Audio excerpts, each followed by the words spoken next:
हाँ, विद्यार्थियों और मेरे साथियों, ये आपको मालूम है कि 77वां गणतंत्र दिवस मनाया जा रहा है और इस देश में नहीं, देश से बाहर भी मनाया जा रहा है। ये हमारा सौभाग्य है कि हम लोगों ने आज़ादी में जन्म लिया है। हमारे दिन में याद नहीं है जिनमें जो गुलामी में लोगों ने अपना समय काटा। आज आप आज़ाद हैं, अपना मार्ग चुन सकते हैं। जब भी आपको बनना है तो आपके लिए पूरे अवसर हैं। इन अवसरों को आप गंवाएं ना।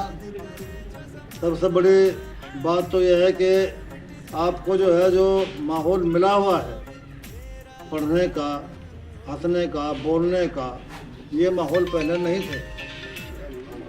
और विशेष रूप से हम बाबा साहब के ऋणी हैं। पूरा भारत, बाबा बल्कि दुनिया ऋणी है इस बात की कि हमारे यहाँ महिलाओं को उन्हें पढ़ने का अधिकार था, न इन्हें कोई काम करने का अधिकार था, न नौकरी करने का अधिकार था। तो ये सब अधिकार जो हैं ये बाबा साहब की देन है। न वोट का अधिकार था। आज जो है एक वोट प्रणाली है, सिंगल वोट प्रणाली है यहाँ पर। जो वही अधिकार जो है एक स्त्री जो अनपढ़ है उसको है, जो पढ़ी लिखी है उसको है। वही अधिकार पुरुष को है। पुरुष और स्त्रियों का समान काम, समान वेतन है और स्त्रियों का सम्मान, उन्हें पढ़ने का अवसर बाबा साहब ने दिया है। नहीं तो यहाँ पर महिलाएं पढ़ी लिखी थी ही नहीं। जो उभरे हुए लोग थे, जो धनी लोग थे, केवल उनके बच्चे पढ़ पाते थे, वो भी विदेशों में।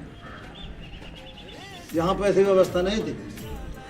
तो आज व्यवस्था सब जगह है। 5-5, 10-10 किलोमीटर पे डिग्री कॉलेज खुले हुए हैं, इंटर कॉलेज खुल गए हैं। तो ये सब आज़ाद भारत की देन है।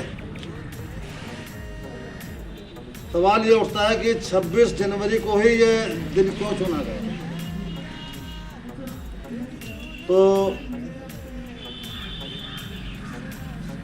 1930 में 26 जनवरी को नेहरू जो हैं कांग्रेस के थे, जिन्होंने सबसे पहले स्वाधीनता की मांग की थी, पूर्ण स्वाधीनता की। तो इसीलिए वो 26 जनवरी 1930 में उन्होंने संकल्प लिया था कि हम आज़ाद भारत में रहेंगे, हमें स्वराज चाहिए। तो इसीलिए ये संविधान जो है 2 साल 11 महीने और 18 दिन में ये बना था। बाबा साहब ने अथक प्रयास किया, जो और साथी सब पिछड़ गए और उन्होंने ही अपना रात दिन बैठ कर इस संकल्प को पूरा किया और ये संविधान बना के दिया, जिसके तहत आज आप पढ़ रहे हैं, आप चल रहे हैं, आपकी सारी व्यवस्थाएं मिल रही हैं। तो हमें उनका कर्तव्य होना चाहिए और इस आज़ादी को हमें कामयाब रखना है, बनाना है।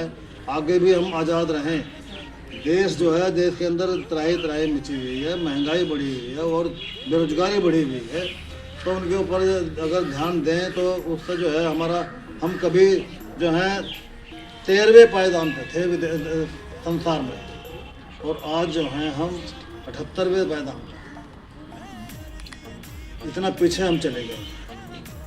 तो अपने देश की रक्षा का भार भी है। आज आप छोटे हैं, आप ही देश करना चाह रहे हैं। कल वो कंधों पर आपके ही भार आएगा। हम में से ही गांधी हुए, हम में से नेहरू हुए, हम में से अम्बेडकर हुए, हम में से गौतम बुद्ध हुए। तो कोई भी छोटा नहीं होता। सब जो है प्राणी समान है, समान ज्ञान है। आप जो है ज्ञान को अर्जन कर सकते हैं और अपने देश की रक्षा करने का भार भी आप लोगों के ऊपर ही होगा, आने वाली संस्कृतियों पर ही होगा। तो इसलिए मेरा आपसे आह्वान है कि आपको जो जिस लक्ष्य के लिए आप यहाँ पर आए हैं लाइब्रेरी में, तो मैं समझता हूँ कि आप सब पढ़ने वाले बच्चे हैं, अच्छे आपके संस्कार हैं जो आप पढ़ रहे हैं। तो आप एक एक पैसा अपने माता पिता का हरा दें और इस देश के सब प्राणियों को समान समझें, कोई छोटा नहीं है, कोई बड़ा नहीं है। ये सब जो हैं, जो जाति भेद बनाए गए हैं, ये सब हमने खड़े किए हैं। परमात्मा यहाँ से जीवात्मा आती है, और जीवात्मा जहाँ भी कहीं किसी को, और अंकों के आधार पर आपको जन्म मिला हुआ है। कोई आप में से जो है जिसके 100 में 100 नंबर है वो राजा महाराजा है, जिसके 100 में से 38 है वो कुछ और है, जिसके 33 है वो कुछ और है, जो 0 वाला बेचारा वो जो है जन्म लेता ही नहीं। मनुष्य योनि तो सबसे श्रेष्ठ योनि है, इसलिए इस योनि में आकर के आपको शुभ कर्म करने की आवश्यकता है। किसी के बारे में जो है किसी का अहित ना चाहें। परमात्मा से उठ कर सुबह इस जन्मभूमि पर जहाँ हमने जन्म लिया है, ये कहीं बाहर अगर आपकी जानकारी है तो केवल भारत के नाम से जानकारी है, वहाँ हिंदू मुस्लिम कुछ नहीं है।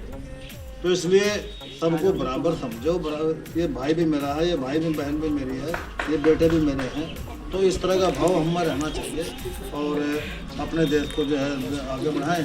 और मैं विराम लेता हूँ। आपको जो है स्वाधीनता दिवस की जो है गणतंत्र का अर्थ आप जानते हैं, जनता द्वारा उसकी बधाई आपको सबको। आपने सुना, आपका कीमती समय हमने लिया है, इसके लिए हम माफी चाहेंगे। धन्यवाद, आपने कीमती समय दिया।